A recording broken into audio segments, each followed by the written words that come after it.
ఎర్ర సముద్రంలో నిజంగా ఐగుప్తు సేనలు మునిగిపోయాయని శతాబ్దాలుగా శాస్త్రవేత్తలు పరిశోధనలు చేస్తూనే ఉన్నారు. ఆ పరిశోధనల ఫలితమే దేవుడు మనకు మిగిల్చిన ఈ అద్భుతమైన ఆనవాళ్లు. 1987లో డాక్టర్ లేనర్డ్ ముల్లర్ అనే శాస్త్రవేత్త మరికొంతమంది శాస్త్రవేత్తలతో కలిసి ఎర్ర సముద్రంలో కొన్ని వందల రథ చిత్రములను కనుగొన్నారు. వీటి ఫోటోలు ఇంటర్నెట్ లో కూడా మనం చూడవచ్చు. అంతర్జాతీయ టీవీ ఛానల్స్ కూడా వీటిని ప్రచురించాయి. గూగుల్లోకి వెళ్లి రెడ్ సీ అని టైప్ చేసి చూడవచ్చు.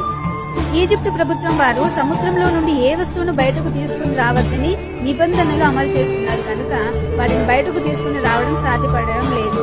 అంతేకాకుండా రష్యా శాస్త్రవేత్తలు సెయింట్ పీటర్బర్గ్ మరియు అలెక్స్ ఆండ్రోసా అనే ఇద్దరు శాస్త్రవేత్తలు బైబిల్లో రాయబడిన ఈ విషయం గురించి పరిశోధనలు చేయడానికి ముందుకు వచ్చారు. బైబిల్లో వ్రాయబడినట్లుగానే బలమైన గాలి చేత ఆ సముద్రం రెండుగా చీలిందని ఆ శాస్త్రవేత్తలు ఇద్దరు స్పష్టంగా చేశారు. అటుపక్కన నీళ్లు ఇటుపక్కన నీళ్లు నిలవబడడానికి స్థానానికి అటు ఇటు మధ్య